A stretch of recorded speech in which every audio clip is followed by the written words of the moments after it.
Olá, meus amigos, sejam bem-vindos. Nós falamos nas últimas aulas, e especificamente na última aula, de moral pessoal. Hoje vamos falar um pouquinho de moral social, logo nessa introdução. A moral social, ela tem por finalidade solucionar os problemas morais que se referem aos 3 graus da vida social.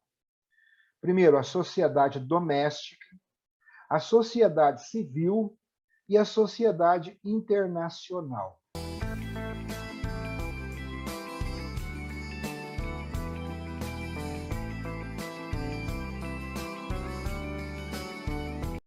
Então, quando a gente fala em sociedade, vamos começar, então, como sempre, fazendo uma definição.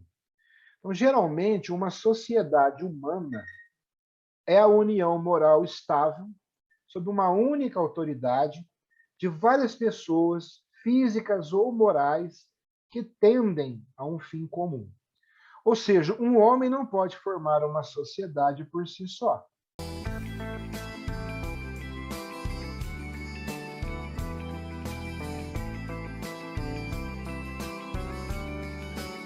E temos os elementos da sociedade, de qualquer sociedade. Quais são eles? Qualquer sociedade comporta 2 elementos que são, primeiro, os membros que a compõem, que é a matéria da sociedade, e segundo, o fim comum que eles têm naturalmente ou que assumem livremente. Essa é a forma da sociedade. É este fim comum e, portanto, a autoridade que lhe assegura a realização que especifica a sociedade.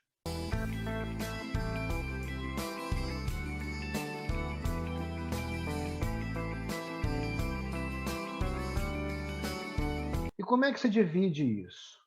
Primeiro, do ponto de vista de sua origem.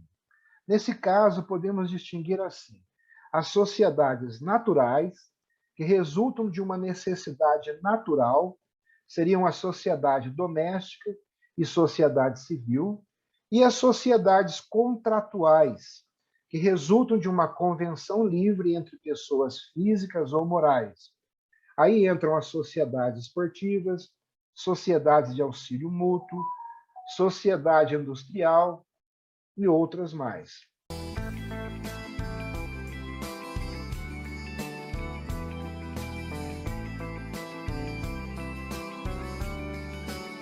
Do ponto de vista da sua finalidade, nós temos, nesse caso, a sociedade civil, cujo objetivo é proporcionar a segurança e a prosperidade material e moral de seus membros, que é um bem comum temporal.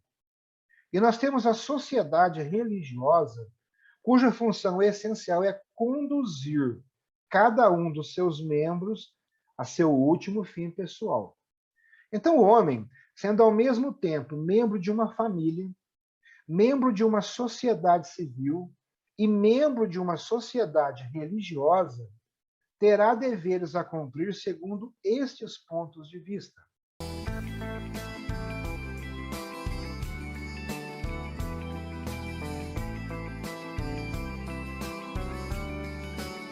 E vamos falar um pouquinho sobre a sociedade doméstica, começando pela definição. A sociedade doméstica se subdivide em sociedade conjugal, entre esposos, e sociedade paternal, entre pais e filhos. E estes 2 elementos formam a família, que pode ser definida como um grupo de pessoas que se ajudam mutuamente, juntos enfrentando as necessidades correntes da vida.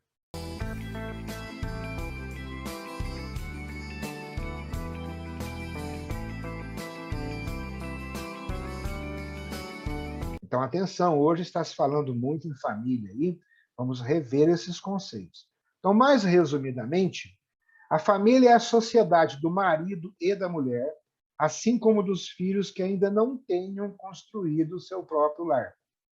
Em um sentido amplo, a família engloba todos os membros do mesmo parentesco, resultante de laços de sangue. Então, é muito comum ouvirmos falar da família karateca, a família da academia, a família de dogi, de karategi, e por aí vai. Temos que ter uma ideia bem clara a respeito disso.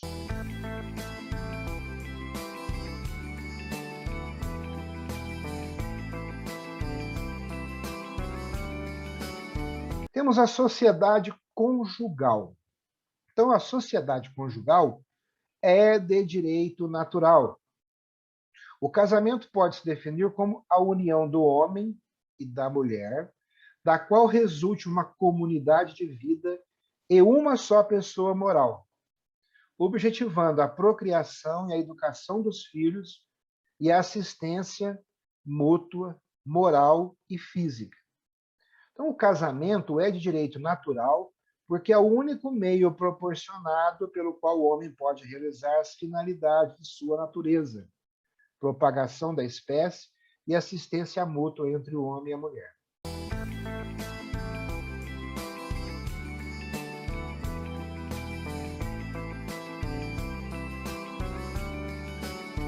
O casamento não é obrigatório. É evidente que o casamento é um dever mais social que individual. E se pode tornar-se um dever para a maioria, permanece facultativo a muitos. Por quê? Nem todos têm a aptidão, o gosto, os meios, a saúde ou as virtudes que este Estado exige.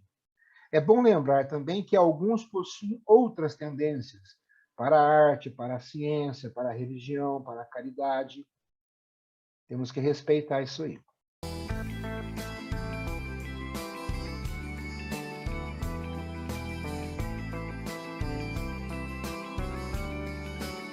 O casamento deve ser monogâmico, quer dizer, ele só pode existir legitimamente entre um só homem e uma só mulher, porque é pela monogamia que as finalidades da sociedade conjugal são mais seguramente atingidas.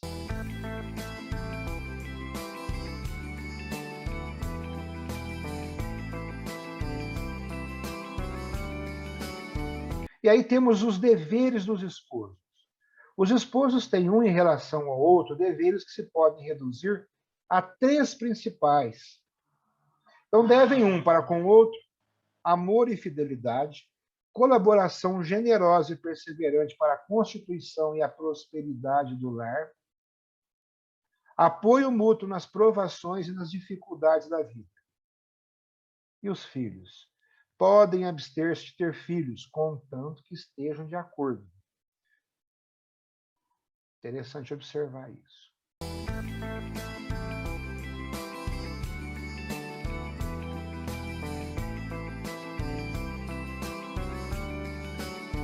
A sociedade paterna. A sociedade paterna cria deveres para os pais em relação aos filhos e dos filhos em relação aos pais.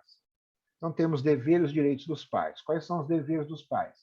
Os pais são obrigados pela lei natural a dar aos filhos educação física, moral e intelectual que lhes seja necessária para enfrentar as obrigações que lhes são devidas. Então, isso aqui é interessante porque muitas pessoas colocam os filhos na escola ou na academia para preencher essa lacuna de um modo geral. Ou seja, não é preencher só uma lacuna, é para preencher isso aqui de uma forma geral.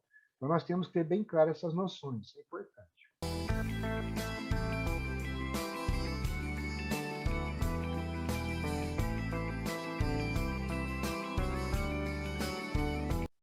Direitos dos pais. Os direitos dos pais decorrem dos seus deveres. O direito natural dos pais. Eles têm o direito de dar a seus filhos por si mesmos ou por um mestre de sua escolha, educação física, moral e intelectual. Aí está um direito natural que o Estado não pode reivindicar, porque o filho pertence aos pais antes de pertencer ao Estado.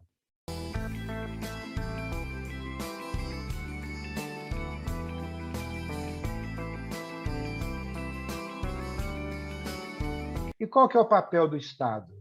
O Estado, entretanto, deve ajudar os pais a cumprir convenientemente seu dever natural de educadores, subvencionando escolas, velando pela boa observação das regras de higiene, de moralidade, de capacidade profissional que se impõe aos educadores, tomando a seu cargo as crianças sem família e, se for necessário, substituindo os pais indignos ou incapazes. Mas o Estado usurparia os direitos essenciais dos pais, atribuindo-se o monopólio do ensino e da educação.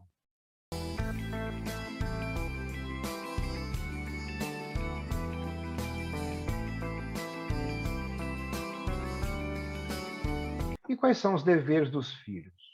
Os filhos devem aos pais amor e reconhecimento, pois são eles seus primeiros benfeitores. Obediência, pois os pais são os delegados naturais para dirigir os filhos no caminho do dever. Assistência e piedade filial, quando seus pais envelhecidos tenham necessidade de seu auxílio.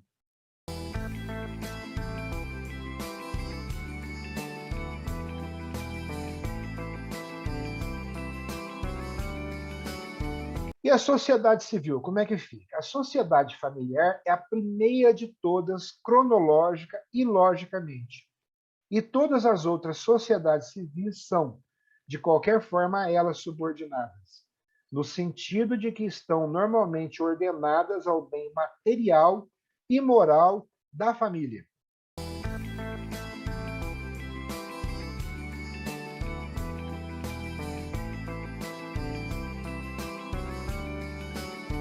E qual é a origem da sociedade civil? Então, temos que falar inicialmente que o Estado social é natural ao homem. A sociedade, considerada em si mesma e não em certas modalidades que lhe são acidentais, é resultado da natureza. Então, o homem é eminentemente sociável, está sujeito a 1000 necessidades diversas, igualmente imperiosas, de ordem física, intelectual e moral, que não podem encontrar sua plena satisfação a não ser na sociedade e pela sociedade.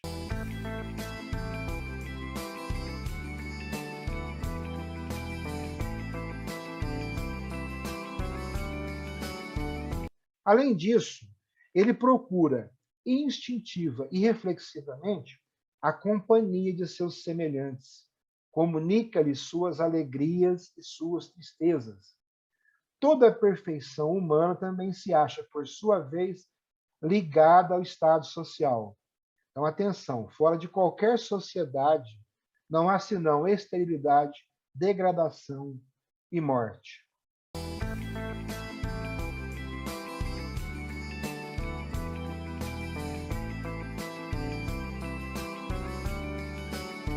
E temos teorias, várias teorias aí a respeito do contrato social. Então temos que pensar de cara em duas pessoas, que é Hobbes e Jacques Rousseau. Eles sustentaram teorias segundo as quais a sociedade seria efeito de uma convenção ou de um contrato entre os indivíduos. Então, para o primeiro, no caso aí para o Hobbes, em sua obra Leviatã, a humanidade encontrava-se originalmente num estado de anarquia e de guerra. E este estado é natural aos homens. Então, para remediar os males que ele traz, os homens decidiram viver em sociedade e abdicar de seus direitos individuais, deixando-os nas mãos de um déspota.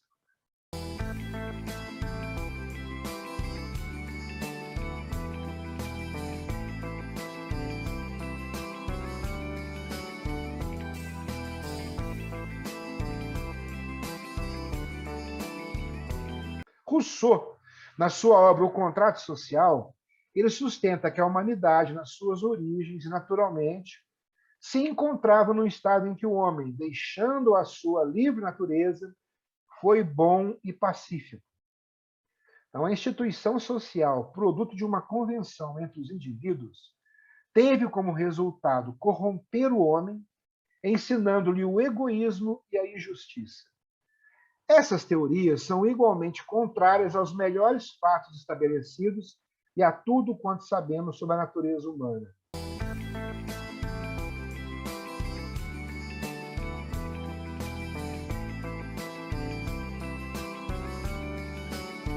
O homem, efetivamente, é um ser social por natureza, devido mesmo à sua fragilidade original e suas necessidades.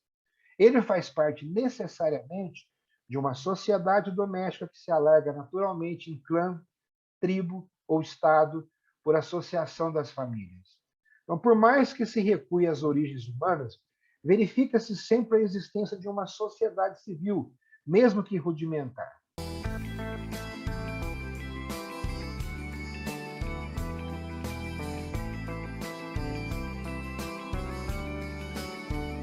Agora, quanto a dizer que o homem é bom por natureza e que a sociedade o corrompe, isso é uma utopia que a experiência de nenhuma forma justifica.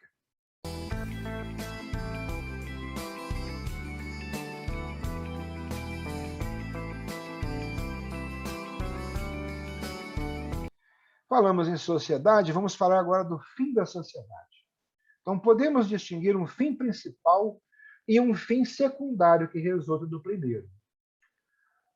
Falando sobre o fim principal, objetivamente, o fim próprio e dominante da sociedade civil, que é essencialmente uma sociedade temporal, não pode ser outro senão a felicidade desta vida, a sua felicidade e, consequentemente, a felicidade de seus membros, pois a felicidade da sociedade se compõe, afinal, das felicidades individuais de sua soma, de alguma forma, e melhor ainda, de seu conjunto. É uma pergunta: vocês estão felizes com a nossa sociedade?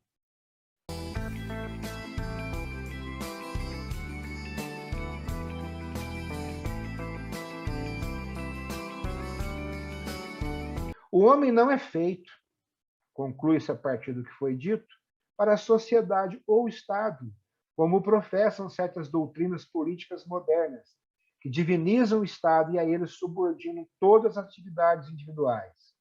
É a sociedade que é feita para a pessoa humana, a fim de lhe ajudar a cumprir seu destino, que é de ordem moral e espiritual.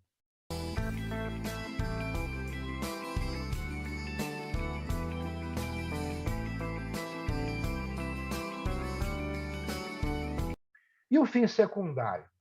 A sociedade tem por fim, então, não somente a prosperidade e a felicidade materiais de seus membros, mas ainda, embora secundariamente, seu bem moral e espiritual. Este fim decorre do primeiro, porque não existe felicidade digna deste nome sem a virtude. E a prosperidade material da cidade terrestre só se pode estabelecer e durar pelas virtudes individuais de seus membros.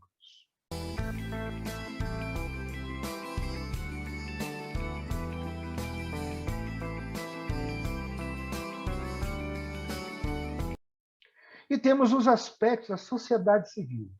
A sociedade civil pode ser encarada sob o aspecto econômico ou sob o aspecto político. O ponto de vista econômico se refere à produção, circulação e distribuição das riquezas e dá nascimento ao que se chama questão social. O ponto de vista político se refere ao governo dos membros da sociedade em função do bem comum.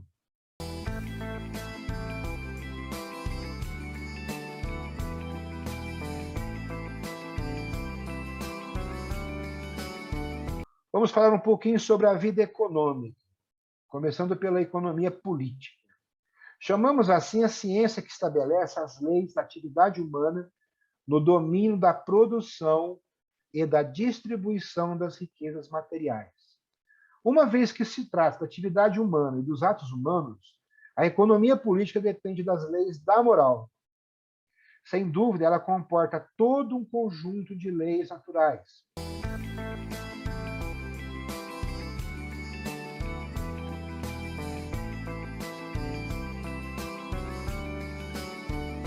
Mas estas leis, que não são mais do que fatos econômicos, podem e devem ser dirigidas para o bem comum da sociedade, da mesma forma que as leis físico-químicas são postas pela ciência a serviço do homem.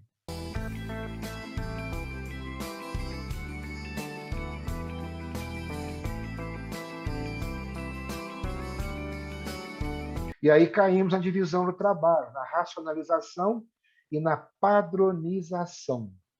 Então, a vida econômica moderna tende a dividir cada vez mais o trabalho, quer dizer, a especializar de uma forma constantemente mais restrita as diferentes funções econômicas a fim de obter uma produção mais rápida e menos dispendiosa.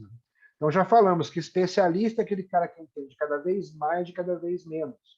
E isso aconteceu também com a arte marcial. Hoje está acontecendo um movimento oposto, de ampliação. Vai ter muita gente perdida daqui a pouco.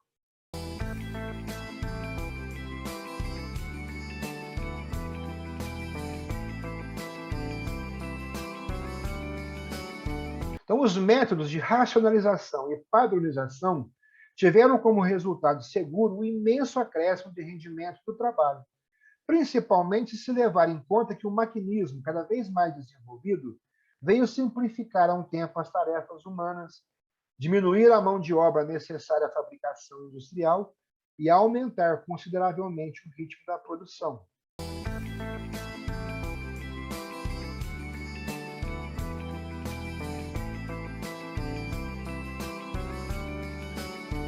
O homem e a máquina. Esses fatos econômicos têm seus inconvenientes. Atentem bem. A especialização excessiva tende a atrofiar as faculdades intelectuais do operário e a suprimir todo o espírito de iniciativa, pela execução de uma repetição mecânica dos mesmos gestos. O trabalho em série agrava ainda esses inconvenientes perigosos. Por outro lado, o maquinismo, favorecendo a padronização e racionalização, tende a provocar a superprodução das mercadorias industriais e agrícolas e precipitar a chaga social do desemprego generalizado e permanente.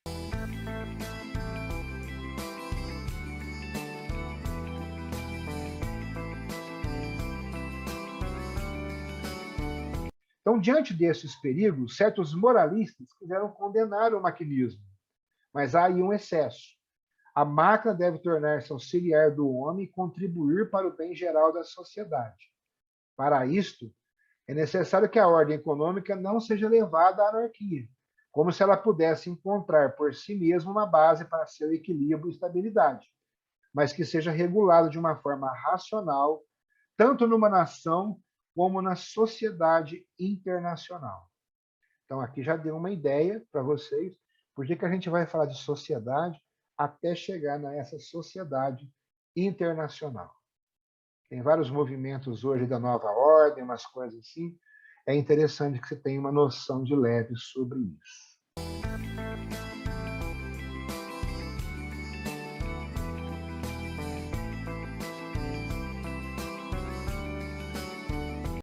É um assunto bastante amplo, muito esquisito, aparentemente, se não observarmos os elos de ligação.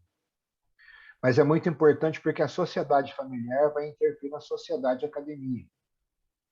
A sociedade conjugal vai interferir na sociedade da academia também e na sociedade econômica e em vários outros locais. Então, nós temos que avaliar aquelas 3 situações, pelo menos, para ter uma ideia bem clara para conduzir o nosso trabalho. De uma forma sucinta, alguém quer fazer algum comentário? Tá, eu ficaria muito feliz se vocês não faltassem e participassem nas próximas aulas para encerrar esse assunto, porque, como eu disse, a gente vai citar aí o capitalismo, vamos falar de Marx, vamos falar de outras pessoas, vamos falar do socialismo, do comunismo, de uma forma filosófica e sem puxar para nenhum dos lados, só para a gente ter uma ideia bem clara, porque se nós vamos criticar alguma coisa, é bom que a gente conheça aquilo, se vamos elogiar, mais ainda. Verdade? Vida longa e próspera, muita saúde, paciência e perseverança. Bom final de semana, pessoal. Bom descanso. Bom descanso. Igualmente, estava esperando isso.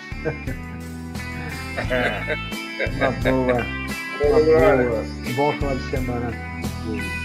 Igualmente, todos aí.